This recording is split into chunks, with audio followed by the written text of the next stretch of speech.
share their prophecy, which has been confirmed by many indigenous people around the world, which is now's the time to really turn things around so we can avoid human extinction. I mean, according to Kogi, it's 15 years from now. 10% of the people will say they talk directly to source, spirit, God. Their religion is a box, right? This is how you do it. Whereas general spirituality is those of us that are choosing to be the catalyst of this future. We're all going to live in communities. However, I do see coming down the pipeline that this will be a problem.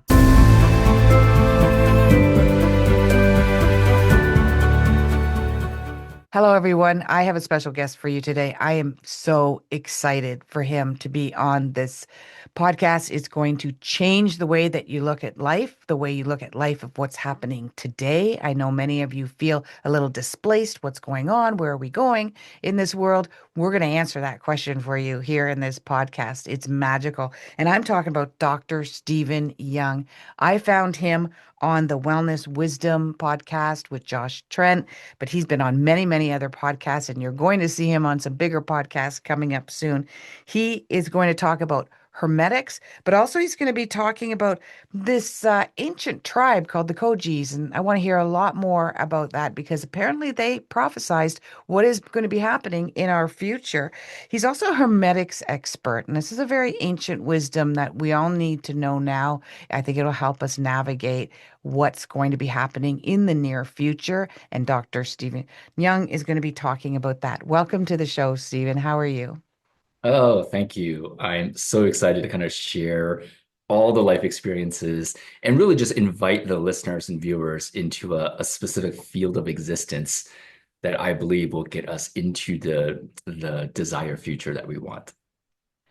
I love the way that you said that because some people see this as doom and gloom, that this Mhm. is a time in space where everything is going awry, the material world is falling apart from beneath us. And I've always seen the big picture that this all has to happen. This is Mhm. exactly the way it's supposed to happen, but the outcome doesn't have to be the way that it happens. Now you're saying with I don't know if you want to jump in right away into the Goji Sure. tribe. I do want to talk about your company called Amortal, which is A-double-M, mortal, like A as in mortal. I know that it is. I think it's equal to what people have heard of as a med beds. You know, it is a bed that has all of the energy fields that we need in order to heal. Can you talk about that a little bit first? Sure. Yeah. I mean, even just to give people the background of how we named the company really speaks a lot to the Oh, that's technology. right. Yeah, you really chose that name carefully. Yeah. It took us about a year to land on that word. And so mortal is mankind. Amortal with one M, one of the definitions, if you look it up, is a being that has always existed and that will always exist, right? One would say divine, God. And so we stuck the two M's together to subconsciously suggest that mortal and mankind and the divine being and divine will or God is actually one, right? And so that's really the essence of a mortal. And so when we created this chamber, this technology, unlike other technologies out there designed to do something specific to you, which from my perspective, in a way, doesn't give you sovereignty, right? The chamber isn't, instead of doing something very specific, like, I don't know, like decrease inflammation or give you a specific frequency to wipe out X disease. What we've done is we created a technology that puts all of nature's energies and all the forms of nature's available energies back into your body. And we trust that your system, right, your mind, body, spirit, has the sovereignty and the capability to take those resources to do what it needs to do. Right. That's like the main conceptual difference. And we've seen miracles happen by approaching it this way. You know, we've seen chronic pain disappear, emotional repressed memories from childhood surfacing and releasing. We've even seen genetic disorders reverse. And roughly 10% of the people will say they talk directly to source, spirit, God, their ancestors, and it was the most profound spiritual experience of their lives. Wow. I remember listening to some of those stories when you were being interviewed. That's absolutely, and just before you said that, I was thinking we have the ability in us Mhm. to heal ourselves. In fact, some of the drugs that we're giving, even anesthetic, is in our system. We can do Mhm. this for ourselves, but we forget that we have that power and we forget to commune with nature because it's a communion with nature and the vibration and Mother Gaia that helps us with that. Mhm. And you've sold quite a few units. In fact, they're pre-sales because you can't keep up with the sales right now. That's Yeah, amazing. I feel super blessed that and we'll talk about this when we talk about the Kogi in Colombia. In December of 2023, they telepathically communicated with me two very important messages. One is everyone is already, and already. And so I'm seeing that now in so many different ways because what we really launched into the industry is so it can appear a bit far-fetched and slightly woo, but people are fully embracing it. And so it's incredible to see that people are fully receiving this a different context of technology, basically. I love it. Well, we're hungry. We're hungry for something different. We're hungry for change. And we're hungry on a very generational trauma based. I don't know if you subscribe to this, but archaeologically they have proven that we may be in our fourth or fifth extinction and that we have done this and gone this far. In fact, some experts like Greg Braden say that we have come further than we ever have, maybe excluding the Atlantean age, which is part of whether it's four, five, or six extinctions. So let's dive into this Koji tribe that you met 15 years ago. How did that happen? Yeah, it was actually in December of 2023. Essentially Oh, in 2023. February, Okay. yeah, February of 2023, a friend of mine, who I deeply honor and respect, said, "Hey, we're going to Colombia. Would you like to come?" And without knowing any details, I've learned to kind of trust my inner knowing. I said yes. And in fact, I didn't know what we were doing until we landed in Colombia. And then that's when she was on the flight with me, and she was like, "Oh, we're going to visit the Kogi. We're going to do this pilgrimage with The them." Kogi. Yeah. Yeah, the Kogi, yeah. And so they're one of four indigenous tribes in Colombia. And so when the Spanish conquered Colombia, the Kogi, along with these three other tribes, instead of fighting and being killed, they just fled up the mountain. And so they've been living in isolation without Western influence for thousands of years. And so for thousands of years, they've been walking to these eight sacred sites around Colombia. Typically takes them about 2 months to walk. And they would do these what are called pagamentos, energy payments to Mother Earth to offset the fact that the rest of the world has been extracting from Mother Earth, right? And so we do live in a very extractive relationship with Mother Earth, which has led to the current state of Mother Earth, where there's parts of the ocean where fish can't even live. There's more plastic, right, Yes. than sea life, and all kinds of things I can go on and talk about. And so in December, during this pilgrimage, they warned us. They said there's so much extraction happening that their energy payments to try to keep everything in balance is no longer enough. And they warned us. They said, you have about a year to really turn things around and switch from this extractive way of relating to each other and to relating to Mother Earth to one of sacred reciprocity. Right. And so now, I mean, there are prophecies all over the internet. You can go on YouTube and type in the KOGI prophecy, and you'll see all the details about what they've said. And they really said, and keep in mind this was translated from Kogi indigenous language to Spanish, Spanish to English. But when we heard in English, the words were human extinction in 15 years, unless we make this change. From Yeah. 2023. Yeah. And so now the good news, whenever I share this story, is I have a absolute knowing that we'll make it. We Same. just sit by, right? In the spiritual community, there's all this talk of like, stop the doing and just be. And people think being is inaction.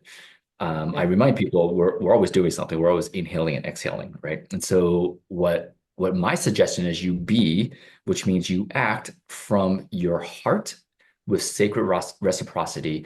And the words that come to me is like you recognize that you're life serving all life and you do it with devotion and passion. And that's what many, I'm sure you know many as well, in our circles are doing this right now. And that's why I have 100% faith that we'll make it. And this becomes the greatest time of our lives for us to fully express our soul mission, right? While we're here to choose this Right. timeline. Yeah. Right. And that's where I like to work with my clients too, because some people have missed the mark on what their soul mission is, and they need to recalibrate back to what that is with passion. And often your contribution to society, aka career or your job or your hobby, you can have a job where you're making the money to pay your mortgage, but on the side, you're doing what your real passion is so important. There's 8 million billion people on the planet for a reason. All hands on deck. I've always said to people, this is the best time and place that you can be. It is heavy though. It is heavy. It's daunting. I think what's being thrown at us is everything that's wrong with the world is being thrown at us all at once through poster poster child people that are here to represent what needs to be fixed, what's going on. So when people say to me, they're afraid of this, they're afraid of that person, I say, well, they're here to represent something that we need to see and we need Mhm. to know. It's very important. And you can get stuck in that so-called negative energy and feel like there's no way out, or you go, well, thank you for showing me the true colors of what's going on in the world and what's going on within me, within my world. And now let's move towards making that change. What advice would you give to people to be a part of that change? I mean, you definitely have done Yeah. it. Yeah. Yeah. So I always like to give a little bit of context first before giving tactics. That's what I loved about your interview. It's so informative. Yeah, yeah. And so while there are 8 billion people, if we simply use David Hawkins's work, right, all it takes is one person who is in a state of knowing. That one person in a state of knowing can offset 40,000 people. In other words, it elevates the vibration of 40,000 people from below 200 on his map of consciousness to above 200. And the reason 200 is important, it's a cutoff point. 200 is courage. So if you're in a state of courage and above, you exist in truth, right? And what that means is you're connected to true source frequency and you are receiving and existing in a field of truth. Whereas 199 and below, you exist in the absence of truth. And this is where the distortions and things can happen, right? And what's fascinating about that scale is desire is 125 on that scale. It's below 200. And so that's like a whole nother topic. And so at knowing 40,000 people, if you're in a state of love, you offset 700,000 people. You immediately elevate the consciousness of 700,000 people when you're in that state of love. And So so, anything under 200 is not the best, uh-huh, and over 200, is that frequency? it is an amount of energy, right? And so the 200 isn't like 200 hertz. Those numbers are exponential logarithmic numbers. For example, to go from 200 to 201, it's a tenfold increase in the amount of energy that you're broadcasting, right? And so again, the lowest is shame, which is 40. Guilt is 50. Then there's anger, which is, I believe, 75 to 100. Desire is 125, so on and so forth, right? Where is And so acceptance? I would say acceptance is probably in the realm of knowing, which is roughly 300 on that scale, right? Excellent. Because And you just so, basically rammed off like the five stages of grief, where yeah, acceptance yeah, is when you're complete away from the yeah. grief. Yeah, I just find it's a Wow. useful context to navigate what's happening because a lot of people say, how are we going to change um, 8 billion people? We don't have to. We really only need a small number of people to be in a state of love. And each person, because they offset 700,000 people, we can immediately change the frequency of all 8 billion people, right? So that makes this a lot easier to navigate. And You, secondly, yeah, sorry, go ahead.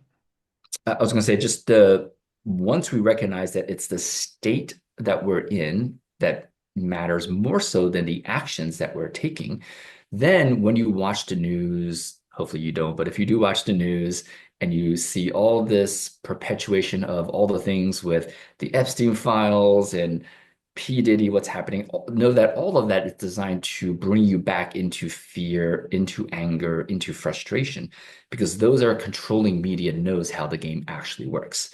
And so now to answer your question, when you see all those things, check in with yourself, right? Are you observing that and experiencing it in fear, anger, frustration, or are you able to get that state into love?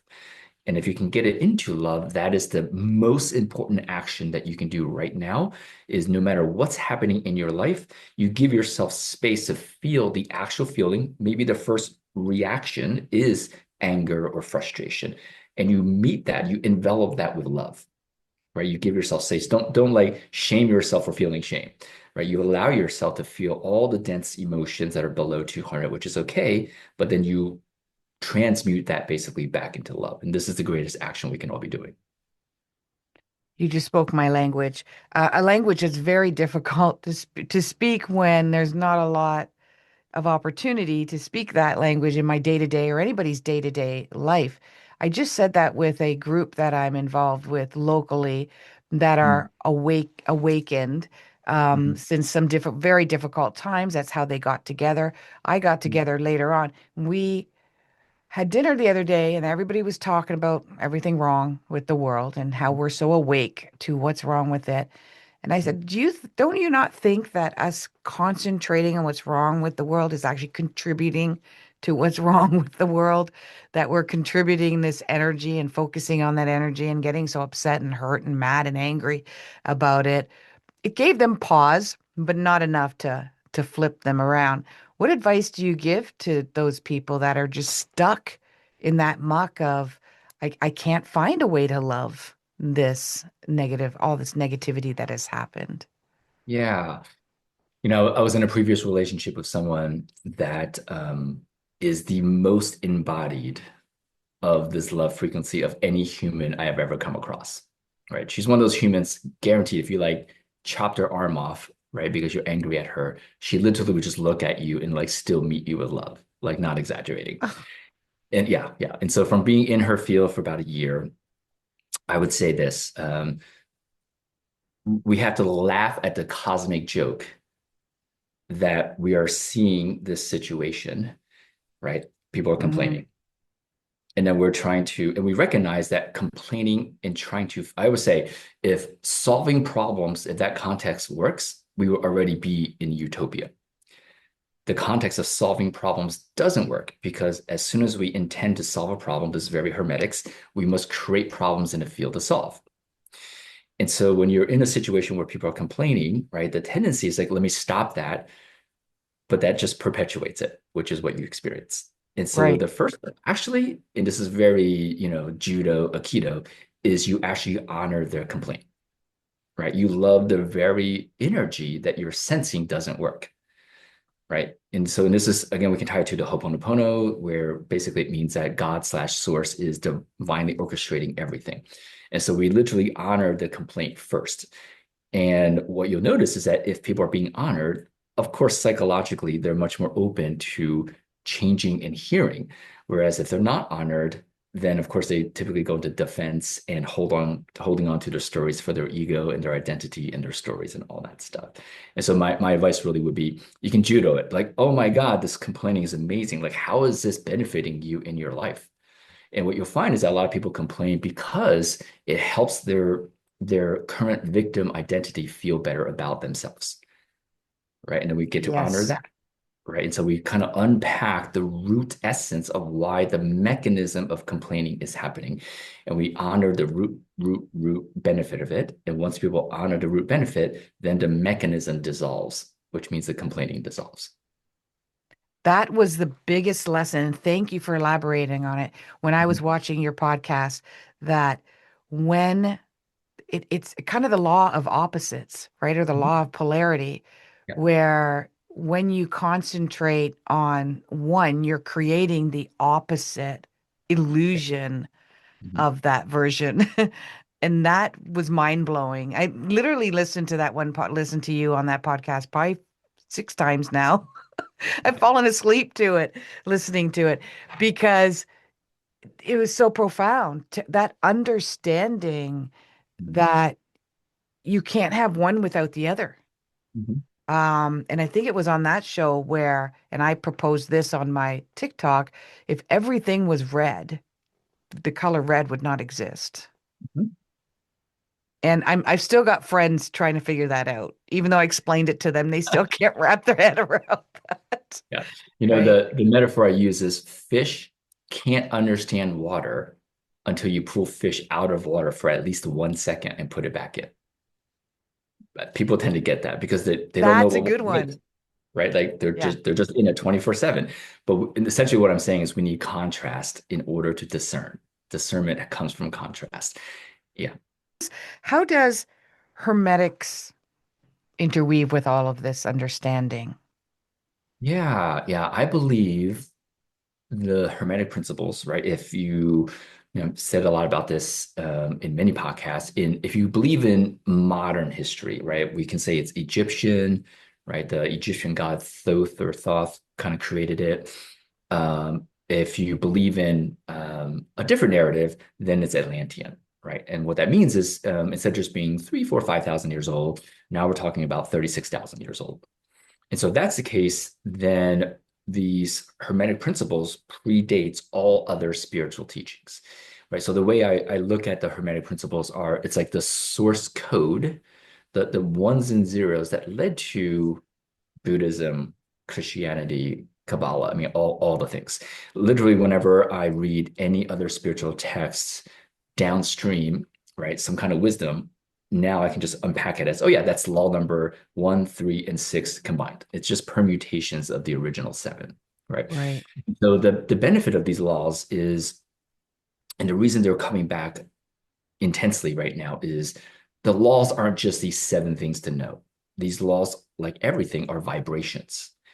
And as we take in these vibrations, these 7 Hermetic principles, we're literally a walking broadcaster of this new reality, which is really an old reality. In other words, in the times of Atlantis, whether people want to believe it or not, there was a time in human history, I'll just say, where we did live in harmony with all life, right? And during that time, the Hermetic The principles golden were age.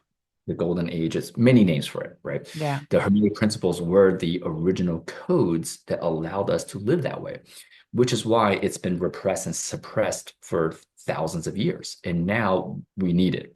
I mean, I really say that word, but we need it to kind of come back for us to remember the past to bring the future into the now, To right? remember, to bring the members together again. What are the Yes. 7 laws? Yeah. So briefly, there's the law of polarity, right? And I'll just quickly unpack each. The law of polarity at a superficial level understanding says everything is opposites, right? Black, white, up, down, day, night, hot, cold. Yeah. But every one of these laws I'm about to say has infinite layers of understanding, and Oh, they can permutate, they can combine, right? For example, the third layer of depth of the law of polarity states that you go through 2 to get to 1.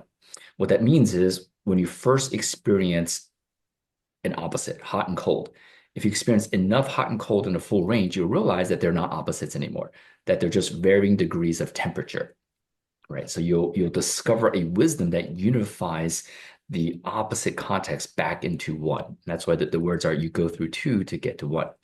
So that's a law of polarity, which really helps us discern and helps us realize, again, any intention that we set. If we say, hey, I want to be wealthy, you also right now just cast the spell, I'm currently poor.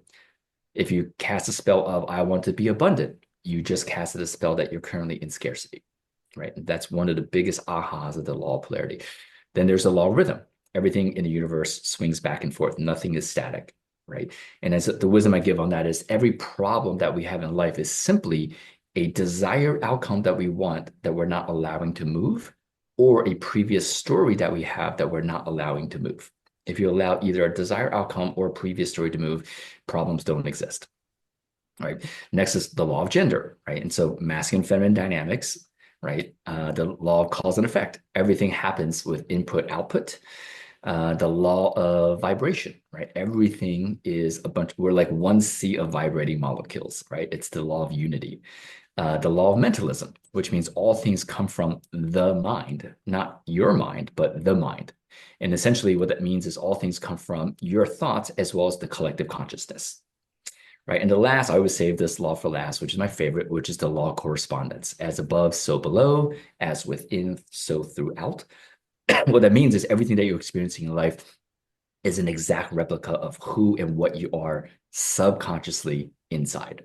What does it mean? Do you go by this? Thank you for sharing that. And I guys, look it up. Go. His course actually is about teaching all of those laws, right? I'm a bit, so there's two things. So one is that they say the universe is mental, Mhm. right? So that's that the whole universe, it's like one mind of the one mind. I 100% have always agreed with that. Mhm. What you had mentioned before, this is outside of the law hermetics, but the love, the concept of love. And that was a big aha moment because I find there's a big difference in conceptualizing um, a concept and being immersive, like it, you are that concept. And that just happened to me. It's happened to me a few times, but just recently with the love, there is this law kind of idea of forgiveness that you send your enemy love. You send the people that are hurting you, who've harmed you, love. And Mhm. that sounded fine, but a lot of people was like, I can't do that because they hurt me so badly. Just Mhm. recently, I thought, no, it's not about that. It's about when you send them love, you that's a powerful energy. You have that energy. You can uh, incorporate love into them. Then they slowly may become the person who wouldn't hurt somebody, who wouldn't harm somebody, who might become healed from whatever issues that they're having. So it's not the feeling of love that you're sending them. It is the idea of it is what love is, which is a lot of people contribute love to feeling. And we have a hard time separating that. I don't know if that makes sense to It you. does. It does. I think there are two important contexts to unpack for people to kind of truly apply this. One is what most people know and feel about love is from media, right? I mean, every movie, every show, every book we've ever written, love has been made to be transactional, right? You send someone love, you give them love, you find love, you receive love. You have to love yourself in order to love others, all this programming.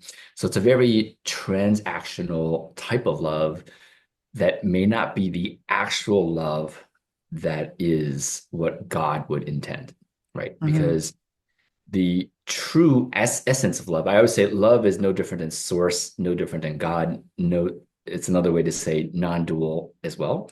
It is the universal field of existence that dissolves every distortion, right? And so, uh, one, be clear on that's the love that I see that changes the world, right? And it might be more important for that person that's feeling something towards someone else to just expand the field of love that they are. And that's a different Expand modality. my field of love, like Yeah, that than I sending am. it to Okay. someone, right? Because sending it to someone suggests one, a transaction. And also, some people might be like, I don't have the love to give, right? Because it's a give and take kind of transaction. Whereas if you just simply tune into the love that you are and expand that into the field, I mean, just imagine if every human on the planet expanded their love field to envelop the planet, what that would do for everyone. It would be incredible, right? So there's that. And the other context that's important to recognize is when we talk about forgiveness and this other person did us something harmful, whatever, that's still existing in a dualistic reality. But there's also non-dual, right? I always remind people we are energy and we are matter at exactly the same time. This is just quantum mechanics. Matter exists in duality. Energy, we're just one field of energy. It's non-dual. And so in the non-dual reality, there is no other. This other person is literally just a holographic projection of you. And so that person can't harm or do anything to you. It's you wanting to experience a certain state that you are projecting out into the external universe for you to experience. And so from that perspective, there's no Yes. forgiveness, right? It's almost like you're the director, the producer, the lighting person, and every actor in this play, and you curated this play for you to feel a certain feeling as you watch it. You wouldn't forgive the actors because you created the play. Because you are you You are are the play. everything. Like, For yeah, everything, right? yeah. And so I always remind people that that reality also exists, and there's a whole different way to unpack that versus the dualistic forgiveness, right? So just know that there's two games being played at the same time. There's Rupert Spira. I'm not sure if you're familiar with Yeah. his work. Yeah, so he talks a lot about that one mind and duality and non-duality. And I think I spent months just soaking in all of his works and teachings and Mm-hmm. podcasts. My favorite ones is when he's doing a Q&A and you Mm-hmm. hear people, and that's what he brings it all back to you. It's you, you, Yep. you, you, you. Even if somebody hurt you, abused you terribly as a child, it all comes back to you. But it's hard to wrap our heads around that, Stephen Young is actually me and I am actually him as well. We're just fragmented piece of the one Mm-hmm. being. And it's almost like saying this arm is me, this head is me, this Mm-hmm. stomach is me. It is me, but all of this is me too. Yep. And all of this is and this is not me as well because it does do things independent from what the rest of my body is. That's hard to wrap around. Religion, because you brought this up a little bit. Mm-hmm. I'm a bit concerned about, not concerned. I'm observing the next wave, and that is religion coming very, very strong to the forefront. There's kind of one going viral right now where there was a stadium that they had to shut the doors because they couldn't get everybody in the stadium, and there was like hundreds of thousands of people in the stadium, all to worship for the healing, I guess, the fears that they have. And although I welcome anyone who wants to work with religion, God, in order, Jesus, the Bible, in order to heal and work within themselves, I'm also seeing this as being uh, contentious amongst almost another divide happening in that Mm-hmm. future. So for people, which I think there should be a blending, like the Hermetics, the ancient wisdom, and the Bible and Jesus and God, it's all the same. It's all Buddha. It's all wonderful teachings, and one is not better than the other. One is not opposite of the other. However, I do see coming down the pipeline that this will be a problem, another hurdle that we're going to have to climb over. Do you see that happening, or do you have any comments on that? Yeah. I've really in the last 7 years, especially, I've really focused on once I realized, problem solution doesn't really work. And just to give context, I shared about this, I think on a few podcasts, about 3.5 years ago, um, through the most painful grieving process of a breakup of a relationship. My inner voice, which I've had since I was 5, said to go get certified in the Ho'oponopono. And so I went and got certified. And essentially, what I learned is that the true essence of the Ho'oponopono, which is known as the Hawaiian forgiveness prayer, the true essence is you only ever say it directly to God or source or spirit. It doesn't matter what the term is, the all, we can call it. And essentially, the context is I love you, God, source, spirit, universe, whatever people want to use. The second line is the key. The second line is please forgive me for not recognizing, or I'm sorry for not recognizing your love and your divine orchestration in every moment of my life. Right. That's the key. And I tell people, like, there's all this talk of AI being really smart. Well, guess what? Source, spirit, God, universe is way smarter than AI. Like, we can't even comprehend how smart it is. Right. And so that means I everything is giggle when I see stuff like it'll learn to read your mind. We can do yeah, that. right. We Right. don't need AI to do that. Sorry, Right. go on. There's this infinite intelligence essentially that's sort of orchestrating everything. The moment we really tap into that field and that knowing, all concept of problems dissolve, right? Because everything's orchestrated. And this is where, one of the main benefits of Mm, religion is faith, right? Having faith in this orchestration. Now, granted, religion is a box, right? This is how you do it. Whereas general spirituality is there's no one way. You like sovereign spirit, you discern what works for you. And my answer to the concept of religion is it provides contrast. You must be in a box to unbox yourself. And for so many right. people that go to unbox, right? They must be in a box. And so when we see all these people jumping into a box, such as religion, I honor it. I'm like, amazing, you're going to get to unbox at some point in the future. And in fact, even you boxing yourself and communicating with me through that box gives me great appreciation and discernment for my own unboxing. So that's the way I perceive it. I love that. So, what would your advice be? I'm kind of getting a Schrodinger's cat kind of Yeah, theology going on here. Got to open up the box. yeah, Um, there are many people, including myself, Roman Catholic, raised Roman Catholic. Some are mm, Catholic. Some are, a lot of other religions are very strict or Orthodox. yeah. And we'll say we survived it. We're surviving it. And we still have a hard time with the word God or a hard time with the Bible, hard time with the word Jesus. And what kind of advice would you give them to try to get out of that box? Mm. It always goes back to, even our discussion of the group kind of complaining. Step one, honor it, right? You honor the box. You honor, because I know so many people that have exited Mormonism, Catholic, whatever box that they were in. And so many of them exited from a place of like, I can't believe I was like blank in that box. And you can fill the blank with anything unfavorable, right? Hmm. And what I see though is when they exit that into general spirituality, there's a period of their life where it feels like now they're free. But because the seed energy in which they exited the box was one of um, unfavorable energies, dense energies, like I can't believe that was done to me, or I can't believe they're still doing that, that Hmm. energy followed them into their spiritual practices, and they're technically still in the box, right? And so my suggestion is you honor the box even as you're exiting the box. And if you can honor the box enough, I believe, I have faith that this grand intelligence will automatically dissolve the box as you honor it, right? In other words, if you actually fully love the religion that you're in, like love, and you Hmm. get the essence of that love, the byproduct is you start to automatically dissolve that box and you start to be much more open-minded to other teachings.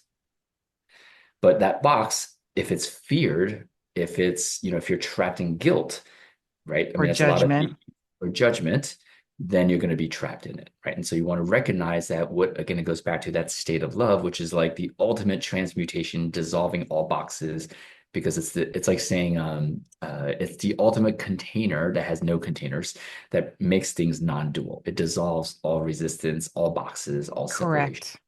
So Non-dual. You just hit home for me there. And that's what I have said in the past, that the God that I have an understanding of or source wouldn't think that way, doesn't think that way. My isn't That's not the I mean, think is not even the right word for it, but it's the human word for it, that concept. Because I don't want this to become a divide like politics yeah, have become a divide. However, I have to have faith that that's what is meant to be, as you had said earlier. I want to go back a yeah. bit on what the tribe, the Dogi, the sorry, the Kogi tribe. Cool. Um, I've heard of the Dogon tribe, Mhm. which are also very isolated tribe that live without technology, etc. So, Yeah. so the Kogi tribe, is this a a prophecy that they've held on to for a while, or is it something that just came to them in 2023, or is that just when you were privy of it? How long have they had this prophecy, this knowing? Yeah. From our conversations with him, the story that I made is that they've known about it for a while and they've tried to offset it. Right? They've been making these payments to offset. And it wasn't until recently they're like, we can't sustain this anymore. Like the energy payments are no longer working. And once they felt that is no longer working, that's when they started to share it with the world. But I think they've seen humanity lead up to this moment for a while. That's at least my take on it based on our conversations with them. And what is their prophecy of how we are destroying ourselves, besides what we're doing to Mother Earth? Yeah, yeah. And anyone can just go on YouTube and type in KOGI prophecy, and you'll see very well done videos about this. If I were to sum it up, basically, it says, I always hear language like, we need to save Earth. And I remind people, Earth does not need saving. I Like, was going Earth to will be, say, she's very powerful, guys. She can put up with a lot of stuff. yeah, yeah. That's like a single bacteria on our skin saying we need to save Stephen, right? Yes. So what the Kogi said is, in the next year or two, if we shift our energy around and we stop this extractive relationship, then Mother Earth will count on us to have us restore Mother Earth's biofield, energy, environment, and health, and all the things. However, if humans don't do this, Mother Earth will just take it upon herself to do it, right? She's very powerful. And what we would experience, what we would call natural disasters, right? Hurricanes and floods and earthquakes, because she's literally reorienting herself back to homeostasis, which is what we call it in physiology. And so that's what they're saying. They're saying either Mother Earth is going to do it or you humans can do it. Choice is yours, right? And if you leave it to Mother Earth, there'll be a lot of humans that will not make it on the planet during the reset period. If the humans do it, you'll be fine. That's really their message. So what do we have to do?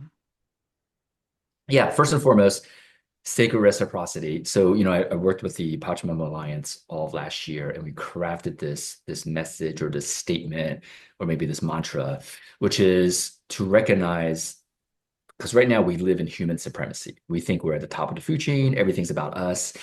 So we really transition from human supremacy to sacred reciprocity with all life, right? That's the code, right? And then so what came to me through spirit, not through meetings and calls with the Pachamama Alliance, was to recognize that we are life, right? If we are life, life is interconnected, right? So recognize that we are all one, interconnected. To recognize that we are life serving all life.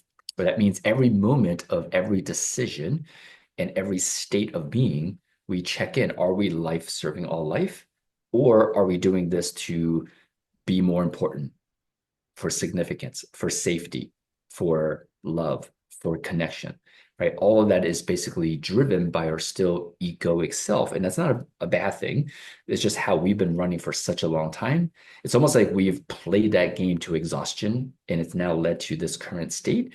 And we're being told by spirit to play a different game. It doesn't mean that the original game is bad or wrong. It just means contrast, right? If we've been hot our whole lives, spirit's like, you might want to experience cold. That's all that's happening. How can we do this individually? And how can we, I mean, you kind of said it there, how we can do it individually, but collectively. I think this attempt to divide religion and superpowers and politics is our attempt to do this collectively. Like if I'm on this tribe and we win, then we will save humanity. No, if you're on this tribe, we'll win and we will save humanity. But what Yeah. is the real way that we could do this, the Yeah. most accurate way we could do this collectively? Yeah. First, again, context. I believe that, well, one, I believe in reincarnation. Let's start with that. Same, Many souls incarnated to experience the timeline of human extinction. correct. That's what they want to experience. They want to experience the chaos, the disaster, because maybe they experience a bazillion lifetimes of complete harmony, inner peace. They're like, I wonder what it feels like to have disaster and chaos, right? And so for sure, there are many souls that are choosing to go down the timeline of human extinction and natural disasters. And this sounds so strange to speak and for people to take in, but God doesn't really judge, right? It just is. We're just here to experience what I call the totality of reality. And so there's definitely people who are on that timeline, and there are people who are called to be on a different timeline, which is they're going to do actions to live in a timeline where we do thrive, right? And I personally don't subscribe to the saving. And and I learned this just to give people context. I treated like 9,000 patients in 20 years. And in the first maybe 7 years, 8 years, I was still under the mindset I need to save these people. And then eventually I realized that is definitely not the context to operate from. Right. I basically just open doors. If they want to walk through the door towards awesome health and all the things they can, if they don't, that's just their sovereignty. And so we're really here just to open doors. And so how do we open doors? Well, at least every 2 to 3 days, I get a message on some social media or email that says this. Um, just by watching and listening to your voice on a podcast, my life has changed. Yeah. And so what I mean is we are underestimating, which is why I started off the call with, I'm excited to invite people into this field of existence, right? Because we can create that. We can create fields of existence and we invite people in, and immediately their lives are completely different, right?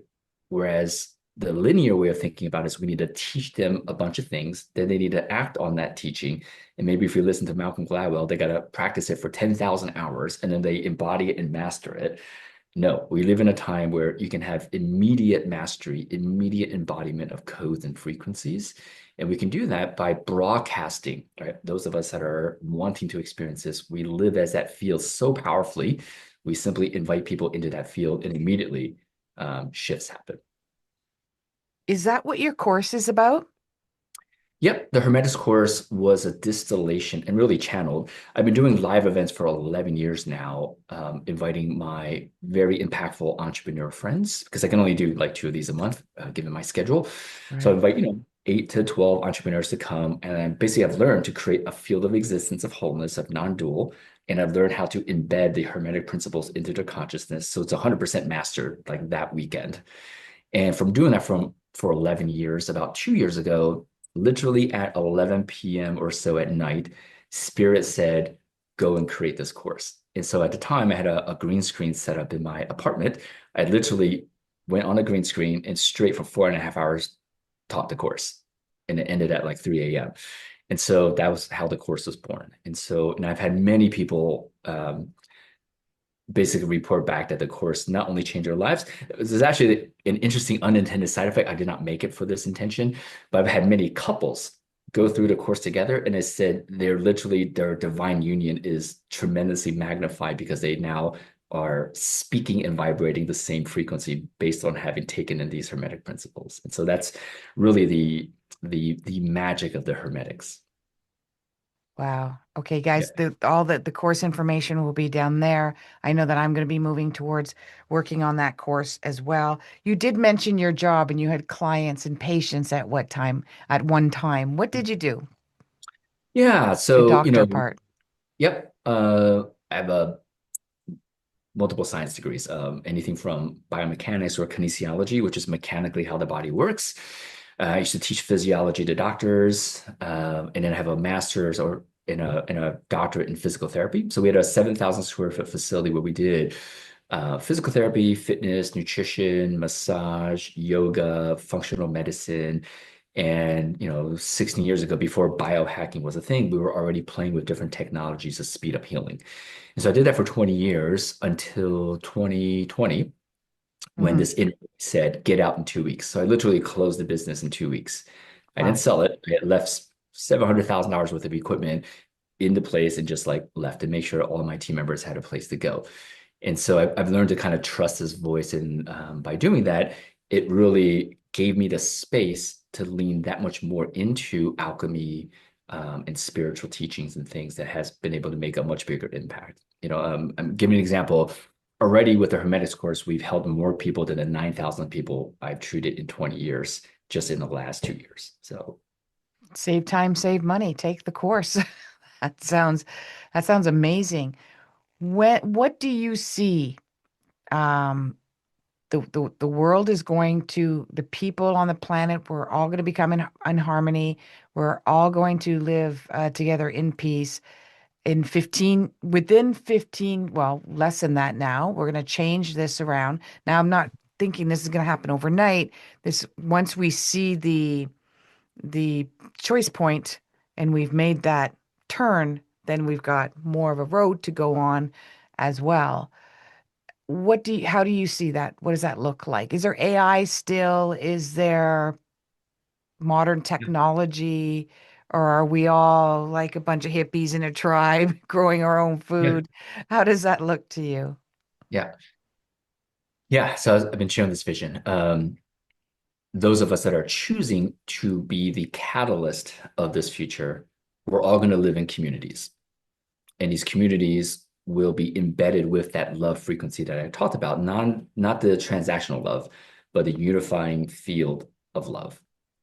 And we will live in these communities, and we won't live in any community year round. We're going to be going from, we'll be like a couple months here, a couple months there, maybe back to this one. Yeah. We're We're showing still that traveling. still traveling.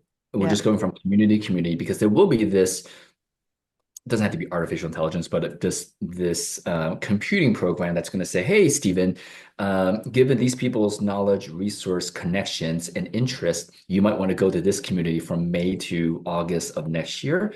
You guys will all co-create something really epic together, given your resources, right? So it's going to be sort of navigated through like help from data analysis. And then people from outside these communities will be interested in these communities. They'll come and visit. And by just coming into the community, they'll take on the codes of love. And when they leave, that love will start to spread to wherever they're living, right? So these communities become nodes of transformation to transform the rest of the world. So all we get to focus on are these communities, and then the transformation happens automatically because people outside of these communities will come in out of curiosity as to what's happening, right? That. Second, law of rhythm. If you notice the language for the last many decades, if not 100 plus years, people are too busy, right? Not enough time.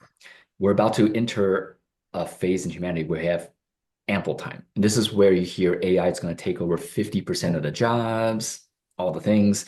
We're going to live in and this is why so many people are embarking on a spiritual journey of who am I? Because if you don't know who you are and you still think you are a doctor, a lawyer, a mechanic, you basically think your doing is who you are, which is not. You're about to enter a time in human history. Your doing is now taken over by robots and AI, right? And so this is why so many people are embarking on a spiritual journey, because we're going to have a change from no time to excess time, right? Where we're living and all of our expenses and things are taken care of. And we're just like sitting here like, okay, who am I? So there's that.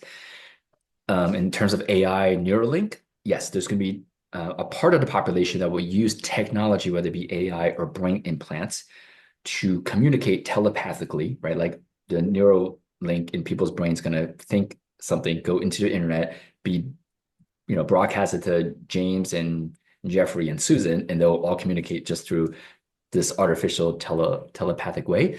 And there'll be those of us that are opting out of that, and we're of course going to communicate telepathically without any technology, built-in technology, right?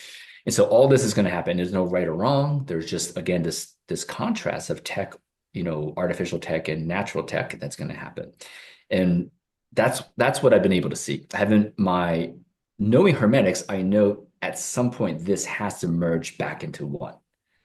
I have not been shown that far off into the future. And then on top of all this, definitely in the next 12 months, for sure, open communication about extraterrestrials have been here, of course, forever, is going to be revealed, right? And I if people agree. are, yeah, that was saying like, what are you talking about?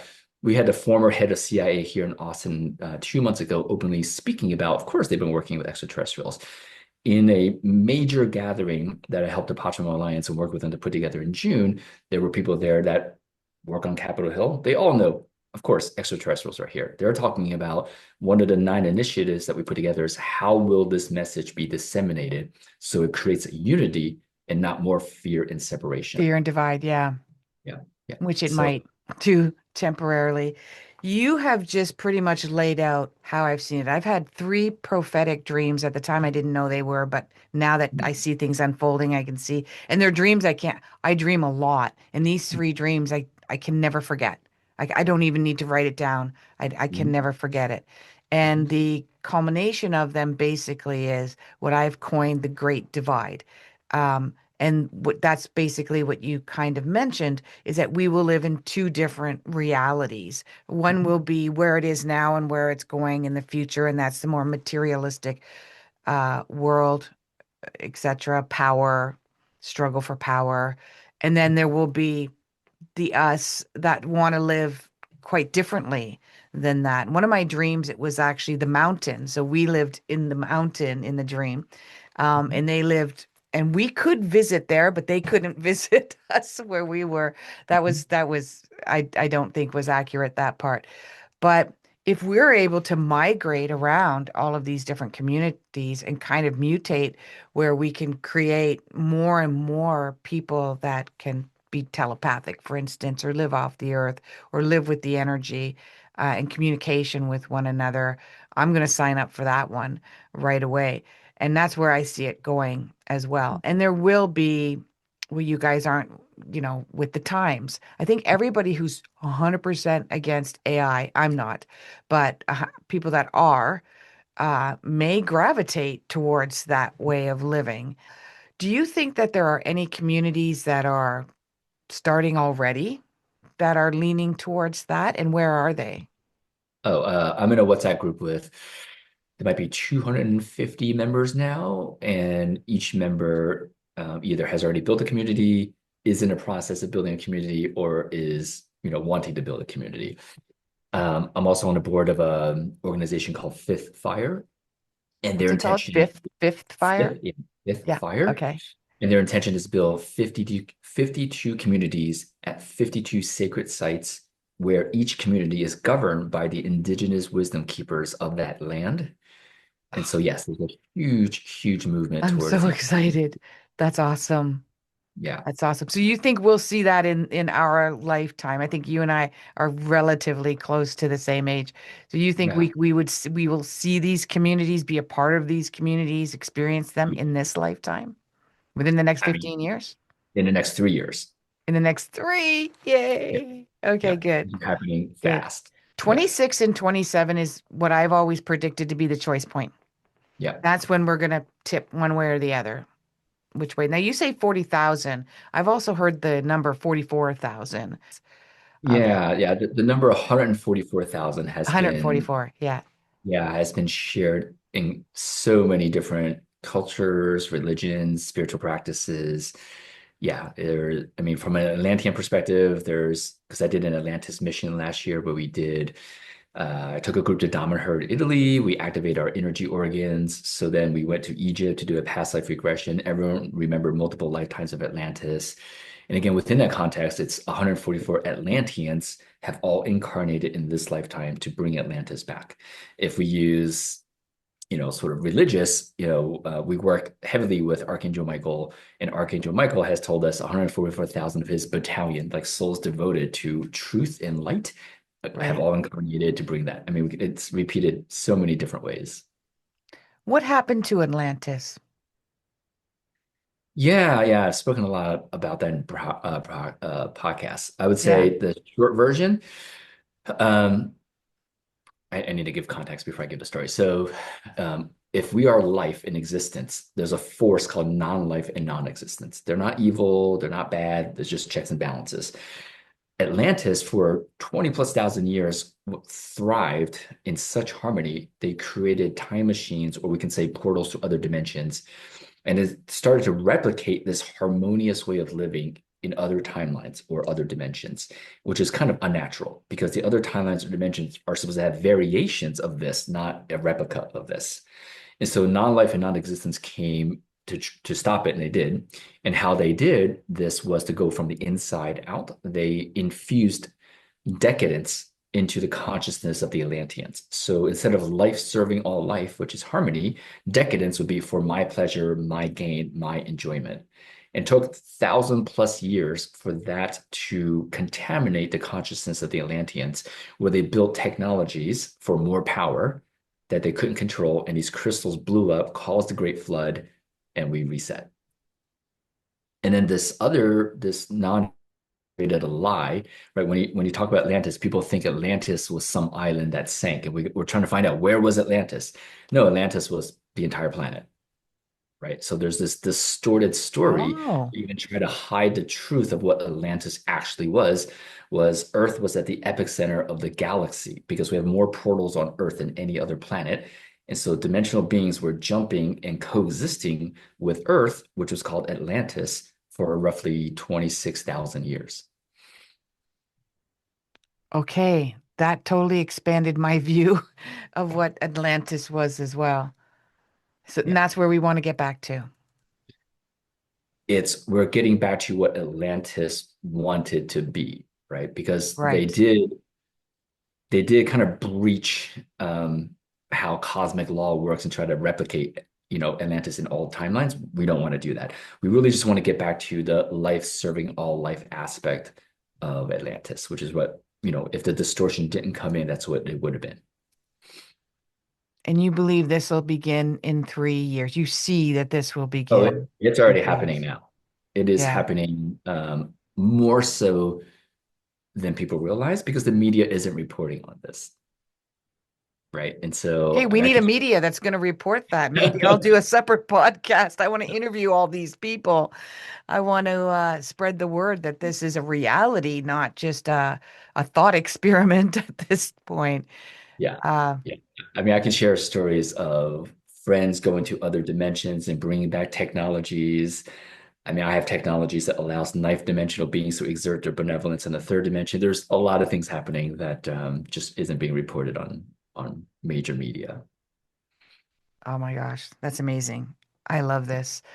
What advice would you give people to, like, do they need to get out of the material world? A lot of people are really struggling financially right now, and they're trying to find, they'll come to me going, when am I going to be abundant? When am I going to make more money? When am I going to be financially, rewarded for all my hardship? And of course, I go down other rabbit holes to talk to them about it. That's not where I start right there. But those that are struggling, saying that I need to make more money, I need to earn more money, what Mhm. advice do you give them, knowing the future that you see laid out for us? Sure. Yep. So I have two daughters. They're 13 and a half and 17. When they were, 5 and 8 and a half, this is the conversation I had with them. You could choose to live what I call the American lie, right? Which is you make enough money, you sacrifice your life, your weekdays for your weekends. And at 65, hopefully you have enough money to tire again, to fatigue again and retire to enjoy however many years left. You can choose that reality, or you can play a different game. Imagine spending the next 10 years saving 10 people's lives. You don't work. You're literally just like devoted to serving 10 people, whatever their needs are. And if they're in trouble, you're going to help them. Now, imagine for the rest of your life, if you need food, shelter, travel expense, whatever, do you think one of the 10 people would provide that for you? Most likely, yes. Different game. And so, my advice to people is you could choose to try to win this existing game and make more money, or you can choose a different game, right? In this different game, I can tell you money is not currency, it is trust. Trust is the currency of the future. And so if you can devote yourself, right, to serving others and developing and being complete open-hearted, full integrity, which is why that topic is such a hot topic, because full integrity brings trust. And when you have that trust with others, you get to ask them for help, and they're going to help you. Instead of, I mean, just when I drive by cities and I see like an apartment building with like, I don't know, 100 different apartments, 100 kitchens, 100 bathrooms, 100. It's sad. Does Yeah. everyone need their own bathroom, their own kitchen? No, like literally one person could be like, no, you can just use mine. But we've been so programmed to be so boxed, literally, we talk about boxing in religion, but we're literally, our space is a box that we forget that this doesn't have to be the game that we play. We can play a different game. And so my advice to people is first and foremost, decide, do you want to play this game that has been forced onto you? If so, we can talk about all the things with money and making money and money mindset and money's just energy and how to receive money. Or you can play an entirely different game, which is a whole different set of actions. So, And I love the idea that you say that when we'll live in our communities, we'll be traveling to different communities and having different experiences. Because a lot of people will say, well, that tribal community utopia is not reality. If you go over 150 people in the community tribe, it'll start to fall apart. It'll start to become too. And if you go under 100, that's actually too small of a community. And that's with the concept that we're all together day in, day out for the rest of our lives, and that's it. And that does seem a bit daunting, and that's a bit old. It's the old way when we didn't have means of getting around the world. But when you say now that we can go to different communities and have different experiences, that's very inviting to me. yeah, yeah, yeah. It's a hybrid, right? It's Right. we tend to think black and white. Right. We don't tend to think in paradoxes, right? For example, we tend to think, are we matter or are we energy? Well, we're both. And we're not 50% matter, 50% energy. We are 100% matter, 100% energy. And this Hmm. is a little bit deeper understanding of the law of polarity. When we start to live with the ability to embody both of these paradoxes, Hmm. this is what dissolves. It's an aspect of what dissolves what I call resistance, which most people would call problems. Just to give you an idea, like the miracles that happen. I think this was a combination of like I was in Kauai, which is already a portal, very magical. I did one of these activations, and a baseline miracle is most people's problems just automatically dissolves without them setting an intention to dissolve it. So at this activation, this guy, his main complaint in life, very successful entrepreneur, but his main complaint was his relationship with his 9-year-old son fractured 3 years ago during his divorce with his ex-wife because the ex-wife was like, "Your dad's an asshole. Don't ever talk to him." Right. So that sort of fractured the relationship. Yeah. So day two of this 3-day experience, his son coincidentally calls him and has a loving conversation and repairs their relationship without him like doing anything, right? Power of the Hermetics. I need that. Yeah. And I so now love I'm that. experiencing another layer of miracles. So on day three, the final day, we were at dinner. There's 9 of us. He's sitting to my right, and I notice he's not talking to anyone. We're all like, hey, chatting. He's just like staring at his phone. And I was like, hey, what's going on? And he shows me his phone. He's like, well, my mom just sent me a picture of my son. And I Hmm. look at the picture and I'm like, oh, that's sweet. That's your mom kind of confirming your relationship with your son is now like, repaired. And he goes, yeah, but she died 2 years ago. And he got a text message that night with a recent picture of his son from his mom's number. But his mom died 2 years ago. And so How, this like, where, is how can you find like reason for that? Like, because time and space and what we call death isn't what we think it is. right. So people are now opening up to the fact that we are an aspect of God. We all know this intellectually, like we're an aspect of the divine.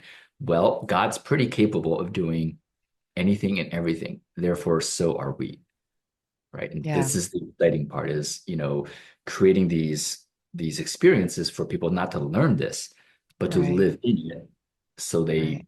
get it automatically, if that makes sense. So Yeah. those are, yeah. Have you heard of the telepathy tapes? Sure. Yeah, yeah, I went through Yeah. them. Yeah. So there's proof right there. These young adults have the superpowers that we should all have. I've always said, and this is the way that I live my life, every experience that I have is bringing me back to love, is bringing me back to what the essence of love really is.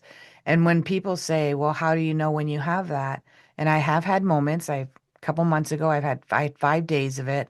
And a couple weeks ago, I had about 4 days ago of it, but something brought me out of it. But I said, that's when I can, and it's not a feeling. It's hard to explain. It's not a feeling. It's just Mhm.